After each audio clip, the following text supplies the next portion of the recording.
Una ruptura no solo rompe tu corazón, rompe algo mucho más profundo, la química de tu cerebro. Cuando amas, tu mente crea un vínculo que no es solo emocional, es biológico. Tu cuerpo libera dopamina, oxitocina, sustancias que te hacen sentir seguridad, conexión, pertenencia. Esa persona se convierte en tu lugar seguro, y cuando esa relación termina, tu cerebro no lo interpreta como una simple despedida, lo interpreta como una amenaza, como una pérdida vital, por eso duele en el pecho, por eso no puedes dormir.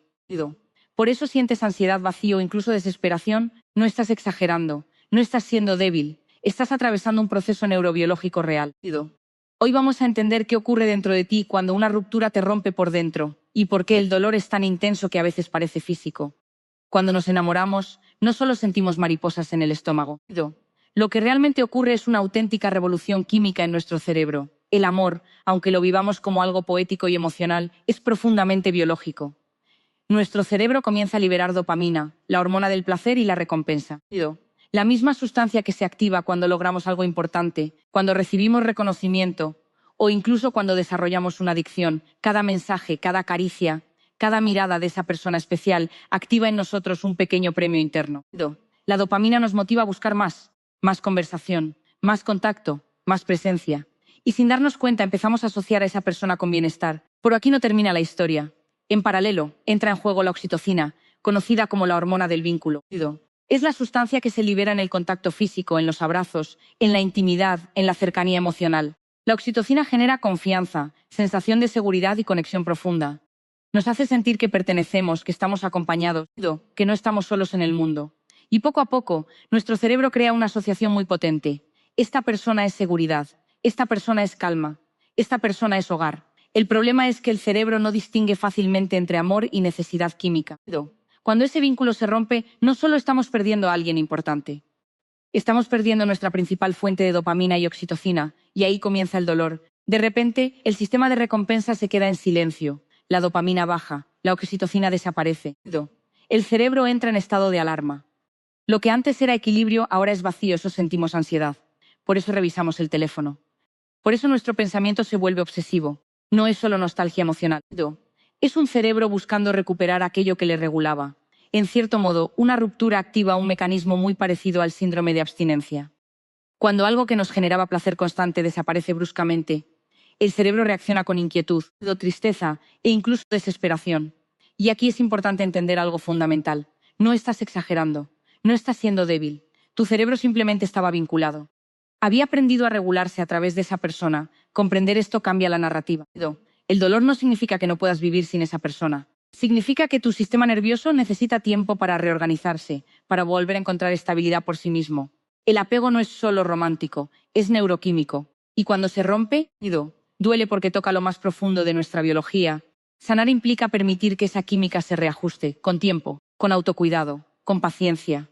Porque el mismo cerebro que crea el vínculo también tiene la capacidad de superarlo. Cuando una relación termina, muchas personas dicen, no entiendo por qué me siento así, si sé que no era para mí. Y sin embargo el cuerpo tiembla, la mente no descansa. El corazón parece acelerarse sin motivo. Hay ansiedad, insomnio, pensamientos repetitivos. Lo que estás viviendo no es solo tristeza, un síndrome de abstinencia emocional. Durante la relación tu cerebro se acostumbró a una fuente constante de estímulos emocionales. Mensajes diarios, llamadas, planes, caricias, conversaciones. Esa persona se convirtió en parte de tu rutina neurobiológica. No era solo compañía, era regulación emocional. Cada interacción activaba circuitos de recompensa en tu cerebro. Dopamina cuando recibías atención, oxitocina cuando había cercanía, incluso serotonina cuando sentías estabilidad. Poco a poco, tu sistema nervioso aprendió a funcionar con esa presencia y cuando la relación termina, esa fuente desaparece de golpe. El cerebro, que no entiende de explicaciones racionales como era lo mejor o no funcionaba, solo percibe una pérdida abrupta y responde como lo haría ante cualquier sustancia que se retira de forma repentina, con abstinencia. Por eso aparecen impulsos casi incontrolables de escribirle. Por eso revisas sus redes sociales. Por eso sientes una necesidad urgente de saber de esa persona. No es solo dependencia emocional. Es un sistema de recompensa que busca recuperar lo que le daba estabilidad. En una abstinencia, el cerebro entra en estado de alerta. Se activa el cortisol, la hormona del estrés. El cuerpo interpreta la ausencia como amenaza. Puede haber opresión en el pecho, falta de apetito o, al contrario, necesidad de comer para calmar la ansiedad. Y lo más desconcertante es que, Incluso si la relación era conflictiva, el cerebro recuerda principalmente los momentos de recompensa. Se aferra a lo positivo porque está intentando reducir el malestar. Aquí ocurre algo muy humano. Confundimos abstinencia con amor. Pensamos, si me duele tanto, es porque era el amor de mi vida. Pero muchas veces lo que duele con esa intensidad es la ruptura del hábito neuroquímico. El cerebro necesita tiempo para reajustarse. Necesita crear nuevas fuentes de dopamina saludables, nuevas rutinas, nuevas conexiones, nuevas formas de sentirse seguro. El problema es que queremos dejar de sentir inmediatamente. Queremos apagar el dolor. Pero el proceso tiene una función: permitir que tu sistema nervioso vuelva a autorregularse sin depender de esa persona. El síndrome de abstinencia emocional no significa que estés roto, significa que estabas vinculado. Y cuando el vínculo se rompe, el cuerpo reclama lo que perdió. Con el tiempo, si no reactivamos constantemente el estímulo, si no volvemos a escribir, a buscar, a exponernos, el cerebro empieza a adaptarse. La intensidad disminuye, la ansiedad se suaviza, la mente deja de obsesionarse. La buena noticia es que el mismo cerebro que genera la dependencia también tiene la capacidad de liberarse, pero necesita comprensión. Necesita paciencia. Y sobre todo necesita que no confundas el síndrome de abstinencia con destino. A veces no extrañas a la persona. Extrañas la regulación que sentías a su lado. Muchas personas dicen después de una ruptura: me duele el pecho. Siento un nudo en el estómago. Es como si me hubieran golpeado por dentro. Y no es una exageración, no es solo una metáfora emocional, es un fenómeno neurológico real. Diversos estudios en neurociencia han demostrado que cuando una persona experimenta rechazo amoroso, se activan en el cerebro las mismas áreas que se activan ante el dolor físico. En concreto, la corteza cingulada anterior y la ínsula, regiones implicadas en el procesamiento del sufrimiento corporal. Es decir, el cerebro no distingue con tanta claridad entre una herida física y una herida emocional. Para nuestra biología más primitiva, ser rechazado equivale a perder protección. Durante miles de años, pertenecer al grupo era una cuestión de supervivencia. Quedarse solo significaba estar expuesto al peligro. Por eso el rechazo activa un sistema de alarma tan intenso. Cuando alguien importante se va, el cerebro interpreta esa pérdida como una amenaza a la seguridad. Se eleva el cortisol, la hormona del estrés. El sistema nervioso entra en hiperactivación, el cuerpo se tensa, el corazón se acelera, la respiración cambia. Y entonces aparece esa sensación tan característica. Presión en el pecho no es imaginación, es una respuesta fisiológica. El llamado corazón roto incluso tiene una base médica.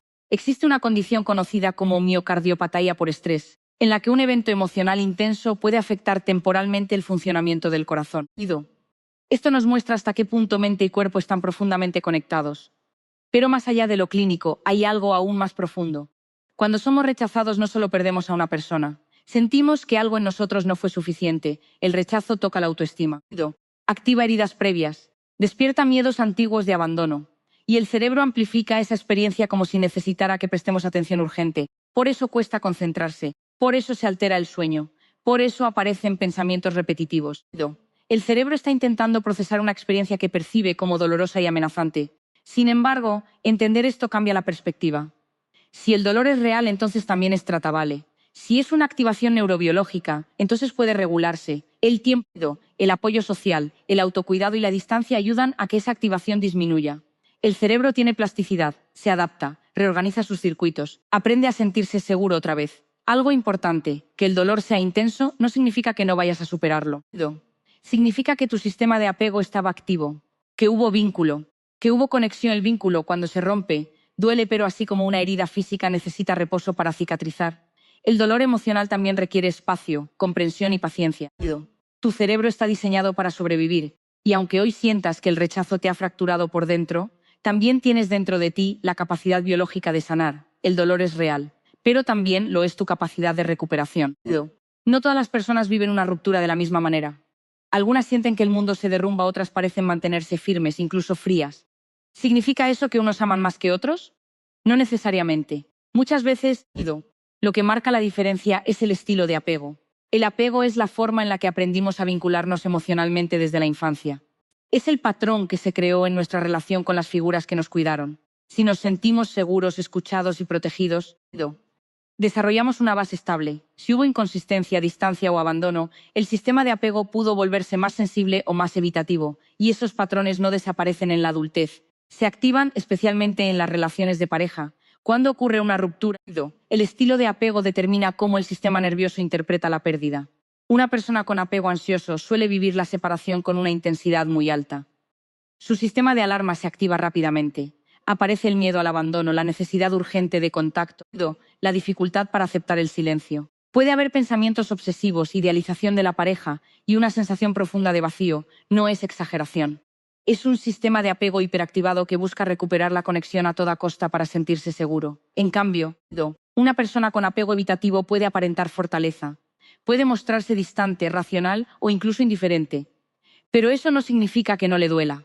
Muchas veces lo que ocurre es que su sistema aprendió a desconectarse para protegerse. El evitativo no siempre siente menos, siente diferente, tiende a suprimir, a racionalizar, a evitar el contacto con el dolor. Sin embargo, ese dolor puede aparecer más tarde de forma silenciosa, a través de irritabilidad, vacío o dificultad para volver a vincularse. Y luego está el apego seguro. No significa que no haya sufrimiento. Significa que la persona puede atravesarlo con mayor regulación emocional.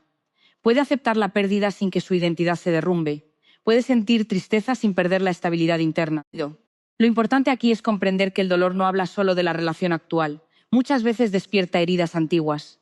Una ruptura puede activar memorias emocionales del pasado. Momentos en los que no nos sentimos elegidos, vistos o suficientes. Por eso a veces la intensidad sorprende. No estamos llorando solo la relación que terminó. Estamos llorando todas las pérdidas que nuestro sistema nervioso no terminó de integrar. Entender tu estilo de apego no es etiquetarte. Es conocerte. Es darte cuenta de por qué reaccionas como reaccionas.